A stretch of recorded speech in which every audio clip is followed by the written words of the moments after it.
Hello and welcome to episode number 295 of the Launch Lounge podcast. In today's episode, you'll discover the hidden profit leaks that are costing you thousands every month and learn how to pay yourself first without sabotaging your business growth. My guest today reveals why most entrepreneurs are obsessing over revenue while their actual profits disappear into thin air. And she's going to show you exactly how to fix it, so stay tuned.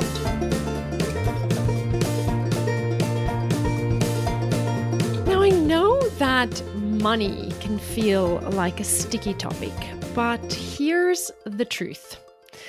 You cannot build a freedom empire without understanding profit. I am not just talking about chasing bigger sales numbers, and you know I love talking about that. I'm talking about the strategic decisions that determine whether you're actually keeping the money in your business that you're making. Today's conversation is going to completely shift how you think about the financial side of your business. You'll learn why paying yourself isn't selfish. It's essential for long-term success. We're diving into the real cost of acquiring customers, how to identify which parts of your business are actually profitable, and the balance between trusting your gut and letting your data guide your decisions. My guest today is the delightful and formidable Jamie Trull. She's a CPA, a financial literacy coach, and a profit strategist who's dedicated to empowering small business owners to maximize profitability and grow sustainably. With her background as a finance leader at Coca-Cola, Jamie made the leap from corporate to serve women-owned businesses as a virtual CFO. But here's what I love about Jamie. She recognized that there was a critical gap in accessible financial resources for small business owners. And so she shifted her focus to financial education, using her CPA experience to break down complex financial topics into strategies you can actually understand and implement. Jamie's built a following of over 100,000 small business owners on YouTube and social media, and her upcoming book, Hidden Profit, is about to be published in October 2025. So you know she knows her stuff when it comes to helping entrepreneurs unlock their business's financial potential. So whether you're making your first 10K or scaling to 7 figures, this conversation is going to give you the clarity you need to start making smarter financial decisions in your business. And so without further ado, let me bring you my interview with Jamie Trull. Jamie, welcome to the Launch Lounge podcast. Thank you so much for having me. I'm so excited to be here. I'm delighted to finally meet you, or can we say camera meet you? You and I have been hovering in the same community for many years. It's so lovely for me how this digital world allows us to know each other without knowing each other, and then we finally connected. And I'm so glad you're here. Thank you for joining me. Even across the globe, right? Yeah. So it's so neat how that can happen. It is. It's really allowed me to build something incredible here from my little corner in Australia, which I'm really grateful for. We are talking about, I'm going to say, is it a sticky topic? It's a sticky topic. It's also a delightful topic. It's a topic that gets brushed under the carpets. It is a topic that gives life. It is a very important topic, but it is can be a sore point sometimes, or it can be a source of joy. We're talking about money and specifically profit. Yes. Tell me, start by telling us, how did you land in this world where you are now teaching entrepreneurs how to increase the profits in their business? What's the backstory there? Yeah, it's kind of a funny, twist and turn type of story that I think a lot of people who kind of land in the educational side have, right? I had no idea. I didn't set out to have an educational business about business finances. That wasn't even on my radar screen, 10 years ago. And so it's kind of crazy to be here now. I was still sitting, 10 years ago, I was in an office in a, high-rise building, working for the Coca-Cola bottling company in Atlanta, and really, wondering what my next step would be. And I always knew that corporate America wasn't going to be it for me forever. But when I had kid number 2, that kind of confirmed that situation, right? That's my story too. Yeah, it forces you to make some decisions. We made it work with both of us working with one kid. We were both away from family, and we just kind of decided we didn't want to do that, didn't want to live that way anymore. And I had no plan. I got, I took some severance from my job, thankfully, because it was also at the time a merger was going on. So I was able to negotiate my exit, which always helps. And had my baby at the same time, and then was just trying to figure out what was I going to do. And I'm a CPA by background. So I'm a designation. My designation is as a certified public accountant. Which is like, I think they have chartered accountants maybe there. It's very CPAs. We know what a CPA is. Yeah. And so that bean counters. It's what we call them. But I was never a tax person. I was really, I loved the profit side, the strategic side of finances. Right. So I did a lot of that at Coke, where I was really, I was responsible for a lot of their filings, a lot of their investor communications about what was going on in the business, what was happening with the profit, what did we expect to happen, what happened with sales, so really telling the story of what happened with the business. And I loved that side of things. And so decided, okay, well, I'm going to go work with the easiest path to making money right now and not having to go back and, put on slacks again and go back into a corporate office is to take a couple of clients. So I went that route that a lot of eventual digital creators go, which is the one-to-one services. It was the easiest path to go at the time, right? It's easiest to get up and running. I got a few clients. Things were going well. I was acting as a virtual CFO. So that's, again, I was helping with the strategic side of finances, help people make decisions on things like pricing and profit margins and all the things that I nerd out on. And how did you get those first clients? Where did you find those first clients? It's funny because they kind of found me a little bit. It was all local though. So it started very locally. And then I started to do more on social media because I tried to go to some of those, the networking events locally. And I just wanted to pull my hair out because all I did was end up getting invited to lunches that would take 3 hours. And then I traded my services for a long time. I literally have actual paintings in my office right now that were traded because they couldn't pay me. But I was helping a small painting business. And we traded. I have jewelry. I have the most beautiful cuff that someone made for me, trading services. Yes, right? And I think it's a beautiful way to kind of start, but it wasn't going to pay my mortgage, at a certain point, you're kind of like, okay, this is all great, but I need to actually be able to make some real money. So I kind of got online. And Facebook was actually my first place. So I have a Facebook group. It's still around. I'm one of the only people that has not closed their free Facebook group. I don't know if I'm a glutton for punishment or what. It's got 42,000 women small business owners in it. And obviously it's working. Yeah. And it's not the same lead magnet that it once was, right? It's one of those where it's kind of, we're in that, sort of middle zone of trying to figure out what we want to do with it. But as of right now, we still think it's useful to have. And I have a community manager, so I don't have to be the one in it all the time like I once was, where it consumed my life. But that was really how I got started. So there is a little bit of a piece of me that just has nostalgia for it. And that's part of the reason it's still around. But it grew my business. It was tremendous in growing my business. And then walking into COVID. So like I said, I was Amy Porterfield's Digital Course Academy, class of 2019, after I realized hey, trading too much dollars for hours here. We're in that same problem of, I actually ended up getting a pretty long waiting list of clients that I wasn't going to be able to take. And that was all through my Facebook group through doing live trainings and teachings. Realized I actually loved teaching. And that's what kind of led me into DCA. It's amazing.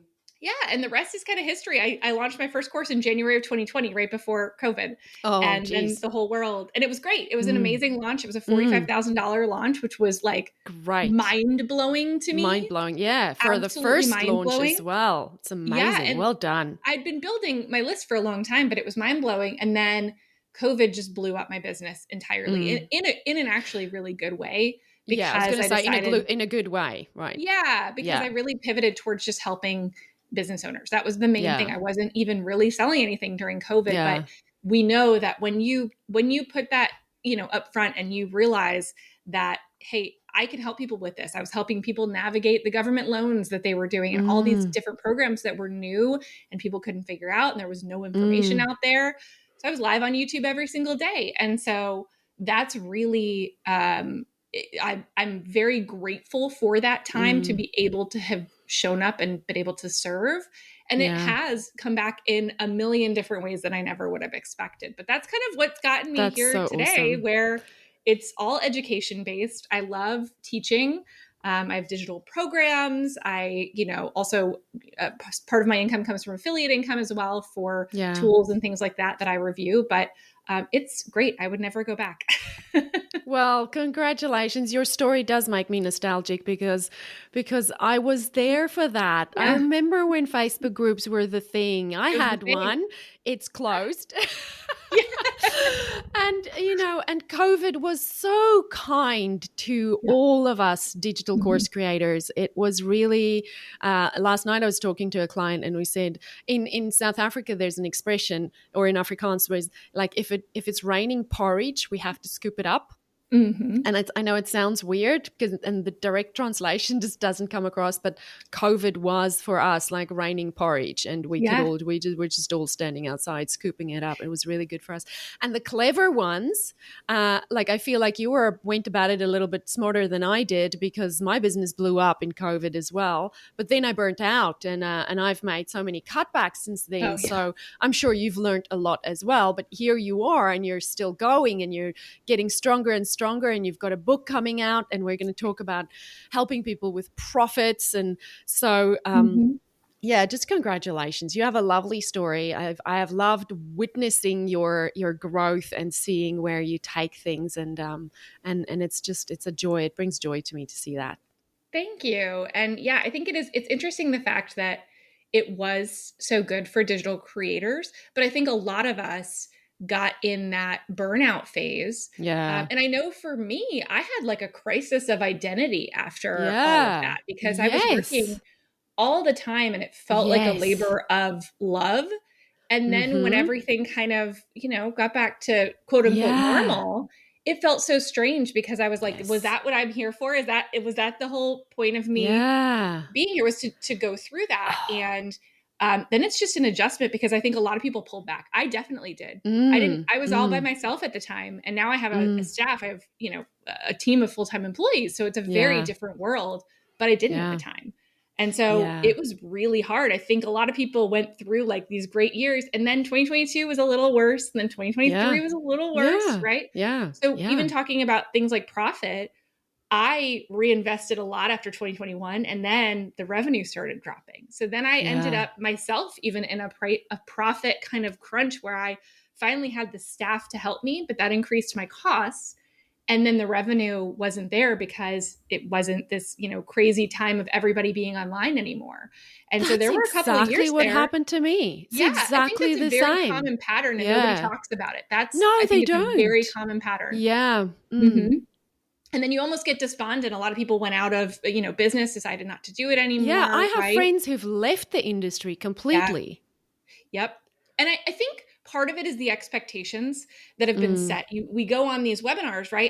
And all the lines are always like straight up. It's like my first Mm. launch, my second Mm. launch, my 10th launch. And Mm. it's like, it's very little, you don't see the actual ups and downs with this stuff, right? Yeah. And so I think that is, we've come to expect something and then your launches are actually going down.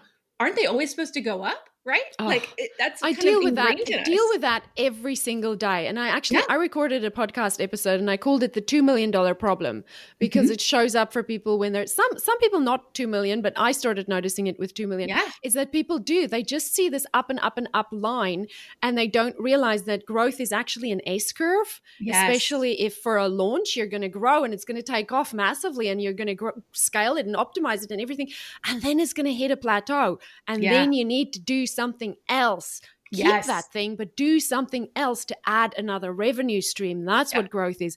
And I deal with it every single day in the agency where people come to us and they have these great live launches and they have this great product and it grows and grows and grows. And then we start adding a bunch of cold traffic to it. And Hmm. suddenly they're making the same revenue, but they're spending more on ads. And they go, well, I thought I was just going to go up and up and up. And I go, nah, because cold traffic doesn't behave the same. So I'm so glad. I feel like there's 3 episodes we can unpack just in what you've I just know. said there. But let's go Mhm. back to the profit thing. Let's Yeah. talk about the profit thing because that it hits a nerve for me what you Yeah. said about the massive growth and the team growth. I was at 11 team members when Wow. I was at my peak. Yeah. And I talk about this on the podcast all the time because I believe we should be sharing this stuff. Hmm. 11 team members. The revenue was amazing. The profit, not that great. And I thought, oh, this is the short-term thing. We're going to get through this. And Hmm. I have never shared this, but I then took out a loan to Hmm. keep paying the people Yeah. because I thought we're going to get through this. I'm keeping the people. I'm not letting the people go. The people are very precious to me. I want to keep them. We're going to get through this. And you know what? We didn't. Yeah. We didn't get through it.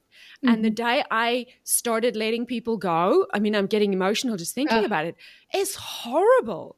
It's horrible telling people you're laying them off. You have to let them go because you can't continue paying them. And so this profit thing for me is so important because I'm to this day still paying off that loan. hmm. And Yeah. I'm glad that there are some things I've done well in the business that I'm able to continue to pay myself. And I'm able to continue to pay my team members that I have now. And I'll never make some of those mistakes that I made. Next time I will, when the downturn comes, the cutting begins, right? Hmm.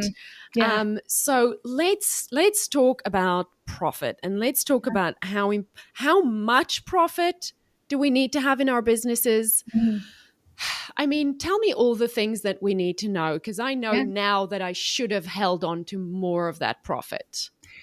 Yeah. I mean, I think it is, to your point, it's such a personal conversation, and it's so difficult to kind of wrap our head around, especially when we're people, right? I'm the same Yeah. way. Like the worst Yeah. thing in the world is telling someone who you love and is probably good at their job that it just doesn't make sense for the business, right? And that's Yeah. really hard, and we want to avoid Yeah. those conversations. But sometimes it has to happen, and that's Mm. because the business can't survive. Like it's going to topple, and then you got to get rid of everybody, right? And Yeah. that's what we have to Yeah. tell ourselves is like, is it better to kind of cut 1 or 2 people right now to make sure that we Mm. have profit margins that are sustainable, and we're creating a Mm. sustainable, Mm. company that can support our clients, that can support the rest of the staff? Because if not, it's all going Mm. away. And then Yeah. who's in a better position? No one. Yeah. Right. And so Yeah. we struggle with that. And we often wait way too long to make some of those decisions. Right. And the people ones Mm. are the hardest. But Mm. even just regular costs that we're used to paying, like that Mm. can get really hard to make those decisions. I literally just listened to your podcast where you were talking about how you're changing from active campaign. And I was cheering Yeah. for you because Thank you. so often we get stuck in these sticky softwares that are difficult to get away from because we've built a whole world in this place, right? Yeah. Yeah. But that also means they know that, and they can kind of, do all kinds of things like jack up the price times 2 and assume that the vast majority of people stay. And even if a few fall off, they're still better off, from a profit place, right? Yep. They So those know are like that. that's a They negative know way it. of Mm-hmm. profit motive. That's what you don't Yeah. want to do. Yeah. Yeah. Like piss off all your customers, Yes. Yeah. like just to get the extra profit. It's going to work Mm. in the short term. It's going to backfire always in the long term. Yeah. But I loved like even just your thought of, hey, could I downgrade? Could that work? And going Mm. through those options and then seeing, okay, what are other people doing? And what happens when this promotional period rolls off, Mm, right? Because they're gonna say yeah, they all have crazy yeah, low rates that they get you in with, and yep, then you have to think like, how's this gonna work after the fact? yep, Um, and so I am such a big proponent of profit because of the fact that it makes sure that our business is sustainable. mm, I know in the very beginning, but I'm even still a proponent of even towards the very beginning, right? Let's mm. pay ourselves, especially if you're in a Oh, digital yes. creator business. Mm-hmm, mm-hmm. That's the nice thing. We can start it without a lot of costs. Yeah, And I think that that's beautiful in this industry because you don't have to hire anybody. You can, yeah. but you don't have to. You No, don't have to have even fancy equipment these days. Your iPhone has a better camera than that's right. I most remember. things, right? Yeah, yeah, Yeah, it's absolutely. Remember the days when we were all buying ring lights? oh my gosh, I it's in the still have corner. one. I was like, There's I hated there's mine. the yes, like the rings in the eyes though Yeah, always yeah, drove me. yeah, yeah, yeah, I yeah, know. But yeah. it's true. Like you really don't need a ton, and you can make some money and then reinvest Mm, it, and then make some yeah, money and reinvest it. So that's yeah, always been my big thing is, you know, set a plan for yourself for how much money you make and then where you want that money to go.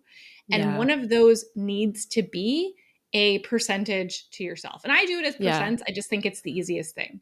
So I Let's talk take, about that for a yeah, second because this is really important yeah, because it's a conversation I have so often with people. I am very grateful that somewhere along the line in the beginning, someone must have said to me, "You pay yourself first." mm-hmm, Because I have paid my since the very day I quit my job and it wasn't a side gig anymore. As soon as it was a yeah, job, I pulled a salary. I was like, yes, here's my salary. Now, I think it works a little different in Australia than it does in the US mm-hmm, because we pay tax a little bit differently, I think. yeah, So I am an employee of my own business yeah, and I pay my salary's tax gets deducted before it mm-hmm, comes into my bank account. So the business pays my tax as part of my mm-hmm, salary, and then the business gets taxed for profit. But I know it work. I think it works a little bit different in the US because I hear a lot of you guys say you pay yourself a percentage, yeah, and unfortunately, I think what goes hand in hand with that is I hear a lot of my American students are not paying themselves every month. So yes, let's talk about the importance, A, of paying yourself first, yes. and B, this nuance of the percentage. Tell me why you pay yourself a percentage and how you make sure that even though you pay yourself a percentage, you're still paying yourself even in the bad months. Absolutely. Yeah, exactly. Those are the best questions. And here in the US, it really depends whether some people are on payroll and actually pay themselves in that way and have withheld money, but it depends on your entity type. So typically that's for Right. bigger businesses, or if you're taxed as an S corporation, you know, there's various different, which my business is. So I do pay myself a Okay. salary in my business, but most people when they're starting out, they just pay themselves draws, which just means Yeah. you transfer money whenever you Yeah. have it. You don't, it doesn't have to be on any cadence, and you're responsible then for going in and paying estimated taxes to the government, which a lot of people don't realize until they get that first. Yeah. They And file their I taxes. feel like that's how they step in the doo-doo. Yes, It's that I will only take drawings because I can also yes, take drawings, but yeah, I don't view that as my salary. My salary is right, holy. Like it is like it's not a drawing. And yeah, I think because people take drawings, then it becomes, well, I had a good month, so I'm going to take lots of drawings, which means you're yes, taking profit out of the business. Or I had a bad month, so this month I can't pay myself because I'm not taking my drawings. Whereas my yes, philosophy is I have a salary, I get paid first. It's not negotiable. Talk about that you said it depends on the different kind of businesses. yeah, Most course creators, I'm making an assumption here because I've never asked people, but most course creators, like most of my clients in Australia, would be PTY limited businesses. hmm, So that's not a sole trader. So you're working as yourself. You are yeah, an established business. right. In the US, would most course creators be LLCs? Is that what you guys call it? Probably so. Probably so. An LLC, but the LLC can be taxed two different ways. So All the right. main way an LLC is taxed is just like a sole proprietor, which just means you pay draws. You would have to elect Oh, to be okay. taxed as an S corporation, and then you could pay yourself a salary. So it Right. really depends, but most people. you would stay LLC until, a certain point of profit, maybe $100,000 in profit. And then it might make sense to do an S corporation to save some money. So it really, it gets a little bit complicated with our tax structure here. Okay. But ultimately, even if people are just taking draws, I still recommend have an amount you need, like have your here's how much I need to be able to pay my bills, right? Yeah. I call it the shellac family money. Yeah. Like, and that's that's the shellac family. That's the shellac family costs this much. Yeah. Yes. They cost this much. And whatever the business is doing, the shellac family still needs that much money. Exactly. Exactly. Do that backwards math to say, this is how much I'm going to pay myself, as kind of my quote unquote salary, even though it's not really. And then remember, add some tax because you're going to have to pay those taxes too. Right. Yeah. So don't forget about that. But that's what I did before I became an S corporation and started salaries. I still kind of treated myself, and I paid it once a month, not every 2 weeks like you would, but you could decide what worked for you. And then what I did, the percentage comes in with what I pay myself of my profit. So above and beyond that kind of minimum goes to the percentage. And so what I would do, and often in if times were good, I might not take all the percentage out of the business. I might leave some of it in for, hey, maybe next month we won't be as profitable. And so therefore I can have some more to take out next month. So, but I tend to put it actually separated into either a different bank account, or you can even separate it on like a Google sheet, just so that hey, this is earmarked for my pay and you don't spend it accidentally. Yeah. And then I just kind of take it out. So that's my methodology. And I do that also with putting a percentage towards my emergency fund, which I call my rainy day fund, towards, a fund to reinvest back into my business. I kind of have everything percentaged out. And those percentages really are going to depend on you and what's important, right? Yeah. So, and I do, just to clarify, when I talk about percentages, I don't actually do percentages of revenue. I do percentages of my profit after my recurring expenses. That's the profit first way of doing it, right? It's very similar to profit first. I have my own kind of profit planning methodology. But it is, and mine goes into a little bit more depth of, what we really need to plan for our lives. But it's very similar to that, where, we're looking at what is the profit that's in our business after those recurring expenses? And then how do we use that to meet the goals that we have? Because everybody's a little different, right? Yeah. So some people are going to want to take as much out of that now as possible. But we also sometimes that's okay. Yeah. And sometimes that's okay, especially if you're in one of those stages of life where you need as much cash in your personal life as possible. That's great. Hey, if you've got a profitable online courses business, but you're stuck wondering what the right next move is to hit your 6 or 7 figure goals, listen up. I'm opening the doors to a brand new mentoring program for course creators just like you. You're not a beginner. You've made some sales. You've got the proof that your offer works, but the growth still isn't consistent or predictable, and you know you're ready for more. This isn't a one-size-fits-all program, and it's definitely not another step-by-step course. It's personalized, strategic support to help you grow your business your way, with clarity, confidence, and a custom plan that actually works to get you to your 6 or 7 figure goals. If you want in, then head to thelaunchlounge.com/mentoring and join the waitlist. Spots will be extremely limited, and waitlisters will get first dibs. Now back to the episode. Some people will put everything into their retirement account. We have a future fund, which can go towards retirement, right? If you want to retire early, maybe a lot's going in there. Or if you want to grow your business really fast, maybe we have an opportunity fund that I use as well, which is another bank account where I put a percentage in that's for intentional growth. So it could be even like a new Facebook ads campaign or something, right? I love it. Or a new hire. But I'm saving up so that I can make an intentional, because the money kind of fritters away otherwise. So those are intentional growth decisions. After several months of saving, okay, I've got $5,000 that I can spend on an educational program, cover the first couple months of, a new contractor that I want to hire for something, or do a new ads campaign, try it out, right? Like the more percentage you put towards that, the faster your business is probably going to grow, I especially if you're love paying that, attention. because when you put that aside, you're Yeah. also going to be less likely to have knee-jerk purchases, Right. knee-jerk sign up for this coach, or Yes. knee-jerk buy that course, or, less responsive and more proactive. I love that. And that's exactly the other reason. So you can use it in two ways, right? So this opportunity fund can also be kind of your budget, right? Because a lot of people are like, I don't know if I can afford this. And they're wondering if they can afford it. Well, the way I know if I can afford to invest in my business and do something like that is I just look in my opportunity fund. If I don't have that much, I don't do it. And I say maybe next time, because we know there's always a next time. Yes, there is the always a marketers next will make time. you feel like there's not. There's always a next time, y'all. That's my fault. I teach them to do that. I know. As they should, but we know. That's why you should work with me and not spend your money like I teach you to. Yes, exactly. But it really, I think it has helped me. But it also, if you're a person who likes to accumulate and you don't reinvest a lot into your business, so there are a lot of people that don't spend a lot on their business.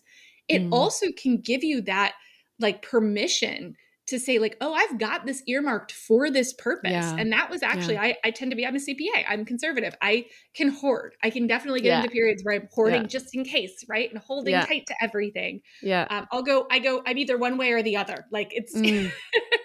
Yeah, me too. Me too. I have the two extremes. Yes. Yeah, exactly. But it helped give me permission to say, no, I need to find some worthwhile investments to help my business grow. Yeah. And it's there for that purpose. So that's the other reason I'm a big proponent of this kind of percentage, because it builds up without you even really paying attention. There are a lot of different banking platforms that you can use, at least here in the US, where you can automate all of that, right? Yeah. You can say every dollar over, whatever cushion you want in your account gets separated into these other different accounts with percentages, and it's just growing. Oh, I love that. Even really paying attention to it. It's fabulous. Love that. That sounds like a great tool. Yeah. So I fantastic. use Relay as my banking platform.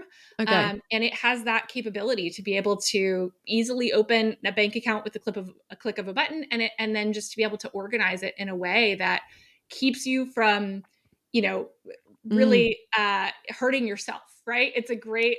That sounds great. I don't think we have something like that here. I'm going to look into that now. Yeah, sounds amazing. All right, so that's called a banking platform. That's different from the bank. It's a fintech, so it's different in that they partner here in the US. They partner with an FDIC insured bank, so they are your money is protected, but they are building out the tech solution on top of it to allow really cool features like that. I'm going to find one here. It's become really popular here. Yeah. And I hear ads on podcasts about things like this, but I don't know if that exists here. I'm not There's sure. Relay, Novo, Mercury. There's so many different ones out there now, and they all have like super cool features. Yeah. And they're a little bit fancier than my little Notion dashboard that I've built. But it's really great. I mean, I looked like 5 or 6 years ago. I guess maybe it was like 6 or 7 years ago when I was first starting my business. I was looking for that functionality in a business bank account. It didn't exist. So that's really been over the last 5-ish years that this stuff has been developed. I'm looking for that for my personal finances as well, because, just all the family stuff, just keeping the family stuff together. I almost feel like I need a bookkeeper just for the family stuff. Right? Yes, exactly. And they have apps and things, but it's nice to have it all contained within the platform I love that. you're using. I'm going to look for something like that. I think that makes it super easy. And I think a lot of people, especially if you're listening and you think, and you're one of those people who kind of like to stick your head in the sand and try to avoid looking at your money or conveniently forget to look at it, then I'm these proud tools of them for even just listening to this episode. Yes. Gold star. Yes. If that's you. I'm proud of you for listening too. Okay. Profit. How do we get more of it? Give me some advice. If I'm totally sold on what you're saying, we need more profit. How do we get more profit? And how do we know when it's time to increase the profit? Yeah. Well, it's always time to increase profit, right? Yeah. Especially if you're not in one way. The only thing you want to watch out for is don't just try to maximize profit today at the expense of tomorrow. Meaning, Ooh, what is that? right? Yeah. Like sometimes we will get into where we're cutting, like I've gone through that where I'm just cutting all these softwares and I'm like, it Yeah. saves money today. My P&L looks better this month than last month. But 6 months from now, when I've now had to spend all my time doing stuff that technology used to do, and I can't spend it on the things that are my highest and best use, right? Then all of a Mm, sudden it actually, shot me in the foot. So yeah. I think that's the key is we want to think about profit in the long term. Yeah.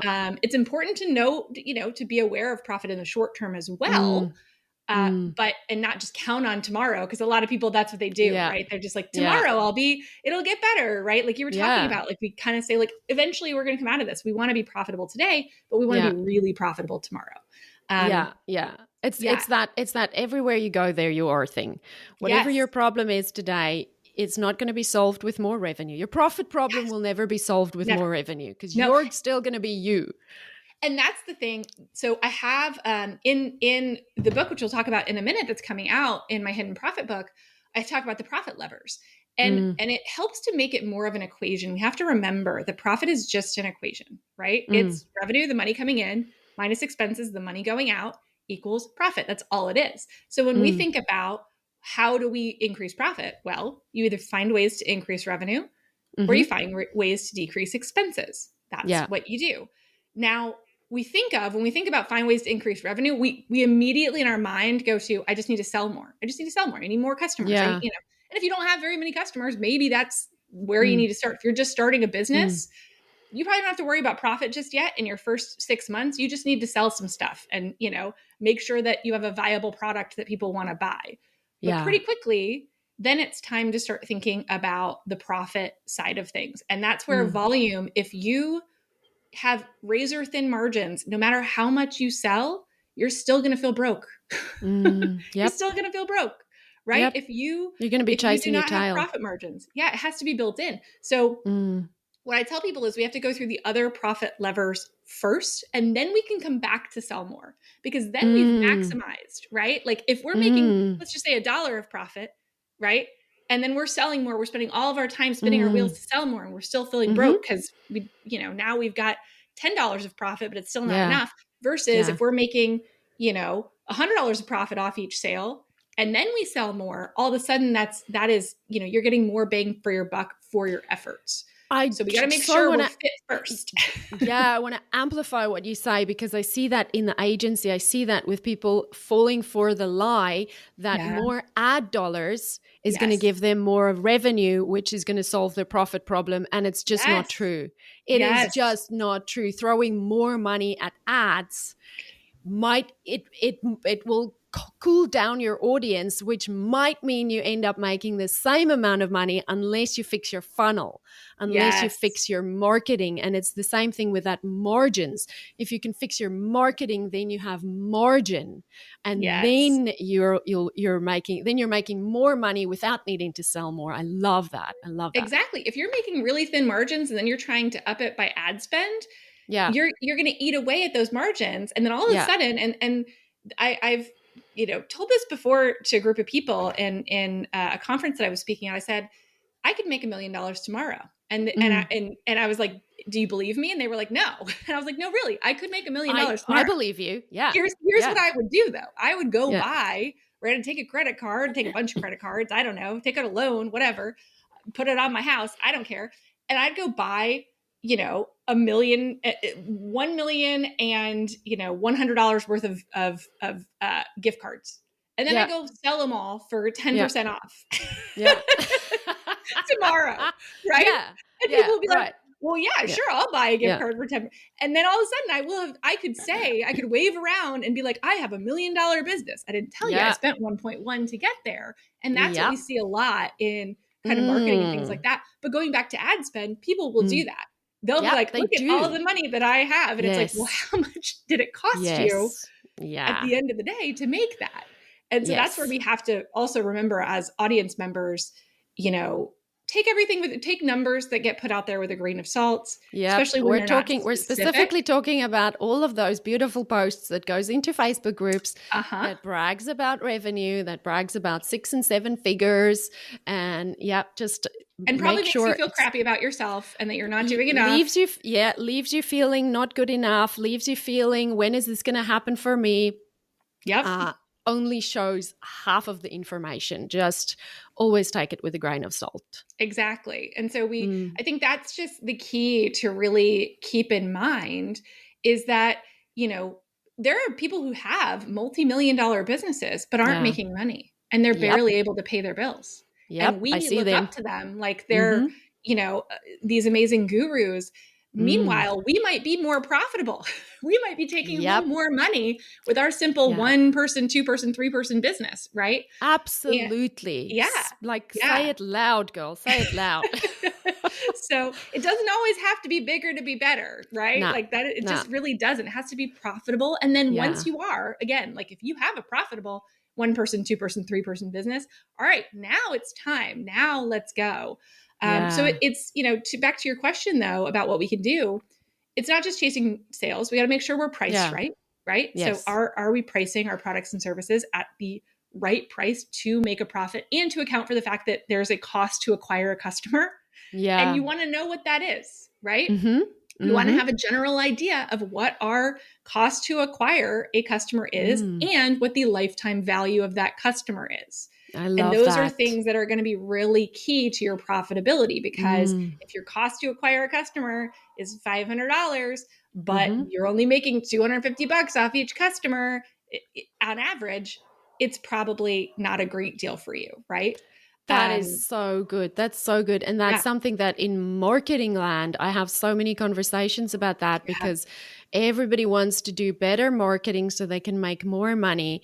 But they don't then they don't focus on, okay, but how much did you spend on the ads and why is your yeah. price so low that you're not making any money off of that? Mm-hmm. So, you could have a high converting webinar all day long, but if it costs you, $10 a lead and you're only selling a $97 product and you're selling to 1%, you're not making money. So even Yes, then your conversions might be great, but it still doesn't pan out in terms of business. So just solving the absolutely. marketing problem, there's a bigger problem than just marketing. You've got to make those And yeah, prices. Yeah. and you could even be profitable on your marketing, right? Maybe you Mm, are making a 2x, 3x on your marketing. mm, Remember, you have other costs though, too, right? So mm, then you have all mm-hmm, your other operating costs, your software costs, your team costs, your mm. cost to pay yourself, right? All of those Yeah. things need to be factored in as well. So Yeah.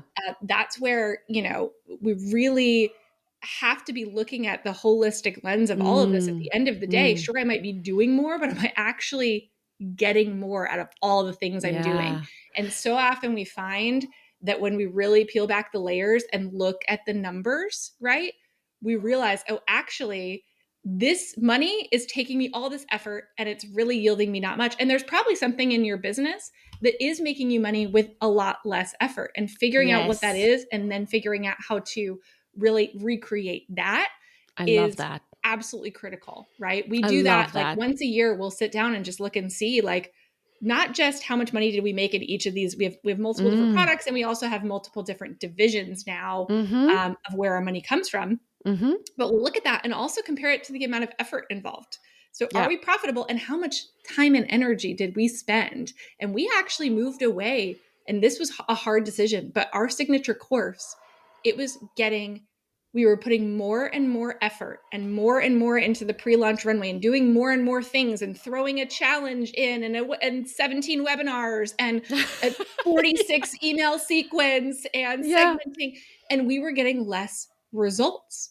And Yeah. we realized that, our evergreen products that were more targeted and didn't need this dog and pony show to sell Mm. were Mm. actually performing a lot better. And when we realized that, and it was hard because like that's my baby, and I'm not saying it'll Yeah. come back. I Someday know. Financial Fitness Formula will be back, but we took the year off. The whole year we Yeah. have not sold it, and we are going to have our best year ever.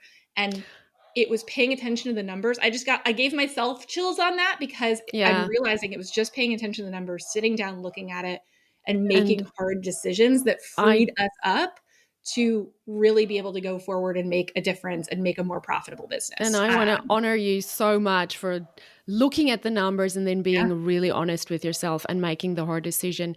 I yeah, did the same thing at the beginning of the year, and that's why I really, closed my membership. It's one of the reasons I closed the membership. I was yeah, just like, the amount of effort I'm putting into this and the payoff isn't just not, it just doesn't make sense. I just went, yeah, how do I simplify this? It's been my thing for this year. What do I simplify? yes. What can I maximize and make more efficient? And that's one of the reasons I closed down the membership. And I'm a data Jamie, nerd, give me a so second. yeah, My okay. dog is freaking out. I think they are here, and I think they let themselves into the back. Give me a sec. And so to that point, I'm very much a data nerd. So for me, when I'm making those Mm, decisions, if we have the data in front of us, it makes it a lot harder, especially when it's an emotional decision, something that we're really yeah, like, yeah, tied to. Now, that doesn't yeah, mean we always have to only make the decision the data tells us. If we want to we can make an emotional decision. We can keep yeah, something around because we love it. My Financial yeah. Literacy for Women Business Owners Facebook group still exists. It Yes, probably isn't providing a return, to be honest, yes, but yeah. there is an emotional connection that I have to it, and I can't let it go, not just yet. But we need to I make that hear you. intentionally, right? That needs to be an Yeah, yeah, intentional, not an accidental decision to, yeah. kind of go away from where the data would tell you. So I I love think that it's, you're yeah, saying that. I recorded an episode about, do you listen to the data or do you listen to yes, your gut? Which one? And I posted a poll on social media saying, which one do you listen to, your data or your gut? And people feel so strongly about their choice to either just go with data or either just go with their gut. And I kind of feel like there's a middle ground, but I think we often don't even record the data, yes, first of all, and then we don't look at it, and then we think we're making gut decisions. And the thing is, our gut gets us in trouble sometimes. yeah. We And need both. I love gut decisions. I really do. Mm, I look at it like wearing different hats. So I have a hat mm, when I'm in my CEO hat. Like when I'm wearing that CEO hat, I am dreaming. I am like having yeah. all the ideas. I am big picture. I am like, Mm, this is going to be great, right? And then I mm. have a literal CFO hat. Hang on a second. I love it. Yeah, I want to see This it. Maybe I should we get used to one. send to everybody in our who completed our financial fitness formula I program. love But I have a it. literal CFO hat. That's the And I best. was like, put on your CFO hat and I then love try to, it. I mean, it's a little bit of a Debbie Downer sometimes. You have to kind of No, try to yeah. poke holes in like, this dreamy ideas that your CEO has. And often we have to play both roles. We're both of these in our Yeah. business. We're the CEO Yeah. and the CFO, and both are important. Yeah. And you have to figure out if the CEO has this great idea and then the Mm. CFO looks at it and they're like, actually, yeah, the data supports that. That's the perfect space, right? Yeah. It's not Yeah. either or, it's both. You have to have both Yeah. because the CFO would just sit there and never do anything. Right. And the CEO would Yeah. spend all of the money and be broke Yeah. tomorrow. It's And why corporations have both. Um, yes. and it's why you should have both, even if they're both you. Yeah. And especially, I think so many course creators, we're creatives. Yes. We're just really artists who Yeah. found a way to monetize creativity in some Yeah. way, monetize our art. And so I think it's such a powerful exercise to put on your hat and Yes. go, well, yeah, I love my business and my business is an expression of my creativity, but also it feeds my family. And Yes. so put on the hat before you make any hard Put on the hat, decisions. right? Like you can Mm, actually physically like make that happen. You can have two different seats and move and have a yeah, conversation with yourself. I'm not yeah. joking. Like these I things, love it. it can really be helpful to I work love through it. ideas. Yeah, I love that. I Yeah. love that. How often would you sit down and do that evaluation to see where your energy is getting, where you're putting effort in? I want to say your energy, but also your money, where your Yeah. resources are going, where it's maybe not efficient enough or where it's maybe not profitable enough. Yeah, I do it at least once a year and sometimes Mm, more if I'm running into blocks, right? So if you're mm, feeling just really drained, I mm. will check in with myself to say like, let's figure out what's going on here and what I might need to change. I don't want to live in this Yeah. space anymore. And maybe it's I need to hire somebody and figure out, something, or I'm doing something I don't need to be doing, or there's a product that's really draining my energy that we need to Mm, switch something up, right? So I think always kind of checking in with yourself, but then even if you do that, do a deep dive every year Yeah. and look at the Yeah. numbers. What are the profit margins Yeah. on every single product or service that you sell? Yeah. And really look at that compared to, how you felt about it, how easy or hard it was to generate. And it's going to lead you down a road. We actually started doing a lot more affiliate stuff this year. It has exploded. It's the reason we're going to have our best year ever. And it's because I sat down in December and said, wait a second, we have a lot of people asking us to partner with us and paying sponsorship fees for YouTube and all this kind of stuff. And it's the easiest thing to do because I create videos and then they generate money into the future without me doing anything else. Fantastic. And so we just said, I brought on a partnership manager because we could afford it because we're making a lot more. We're putting more effort into that side of the business. And that's such a wonderful payoff for years of consistency, right? Yeah. That's something that is so often overlooked because it's not a juicy tactic. It's not the what's working now kind of thing. It's I've spent 5 years creating YouTube videos and now I get to generate more money from the authority, from the unsexy thing that was required discipline and consistency. Exactly. And that was just I love that. a kind of realization that came to me. And I sent an email to my team and I'm like, okay, here's the plan for 2025. We're not doing our big launch. We're not doing it. And they were like, what? Wow. Oh, man. But it's been the best. So pay attention to your data, but also pay attention to your gut. I love that. I love that so much. Jamie, tell us a bit about your book that's coming out and you've got a book launch. It's available on pre-order and you've got some juicy bonuses. Tell me all the things about this exciting book. I can't wait to get my hands on it. Yes, I have, for those watching on camera, this is what it looks like. It's Hidden Profit. Great. This is my early reader copy. Congratulations. Crazy to hold in your hands. It's nuts. I'm a first-time author, so it still feels... it's interesting because when you create a course, I feel like we're so used to things, we can birth them pretty quickly. I don't know about you, but if I can go from ideation, bump it out. My team will kill me, but I can go from ideation to out in the world in 30 days or less. Yep. With a book, it's literally been 3 years of, proposal writing, shopping around for, for agents and then finding a publishing company and then writing the book and then editing the book. It's been crazy. And so it's finally coming out October 21st, but it is available for pre-order. And because we have so many of y'all who are in this digital world, I got to add some bonuses. You were trained well. You were trained well. Yeah. So I'll have you put, so let me the link in the comments so that people can go grab it, but it's just jamietrull.com/hidden profit.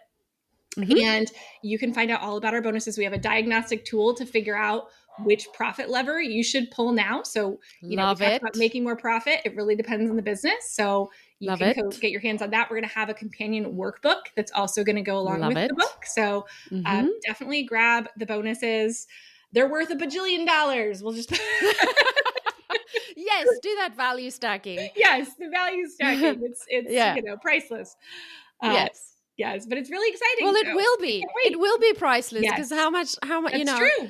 How much is it worth to you making if you can just increase your profit by half? Yes. That would be, but you're probably going to increase it by 3 or 4, but geez, it's worth it. It's so worth it. And that's kind of what we talk about in the book is that there's a lot of these big idea books in business out there, but this is more of a practical, what can I do today that makes me more money tomorrow, right? What can I do? And it's these little things that don't take a lot. It just helps you turbocharge what you're already doing, right? You don't have to change everything. You don't have to upend everything. You don't have to sell 16 times more.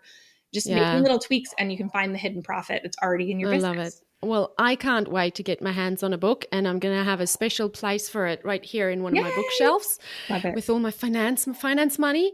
Finance books over there. So just repeat that URL. Where do we go to get the book? Just jamietrull.com/hidden profit is where you'll find it. Awesome. And all the bonuses, and you can sign up and grab all the bonuses. And you can go and do that right now. And the book comes out on the 21st of October. So are you shipping the books after the 21st of October? Yeah, I think the publisher starts shipping them a few days before. So you might actually even get it by the 21st if you were. Great. So we can all get our books at the same time. Yes. And then we can all make some more profits. Yes, share it and then we'll all make some more profits. Jamie, it's been so lovely having you here. I feel like we have 10 more episodes we can record about money and maybe we do some more. But I thank you so much for being here. Thank you for sharing your wisdom and thank you for the lovely way in which you present it to us. You make it easy to understand and you make it so practical and applicable to all of us. Thank you so much. Well, thank you so much, Salome, for having me on. It's so great to finally get to, actually connect with you face to face. And I look forward to coming back. I can't wait to have you back. Have a lovely day. Bye. Bye. Well, there you have it. I hope you loved that conversation with Jamie as much as I did. I mean, who knew that talking about profit could be so energizing, right? Here's what I want you to do right now. And I'm serious about this, right? Go look at your numbers. Not tomorrow, not next week, today. Start with Jamie's advice about paying yourself first, even if it is just a small amount. Because here's the thing. You can't build a sustainable freedom empire if you're not taking care of yourself financially. And remember, profit isn't just about making more money. It's about making smarter decisions with the money that you're already bringing in. So ask yourself, where are your hidden profit leaks? What's your real cost to acquire a customer? And these shouldn't just be numbers you guess or numbers you put on a spreadsheet and then never look at it again. They really are the keys to freedom in your business. Thank you so much for joining me in today's episode. Join me again this Thursday when we're going to talk about seasonal sales slump and how you can thrive when everyone else slows down. See you then. Bye.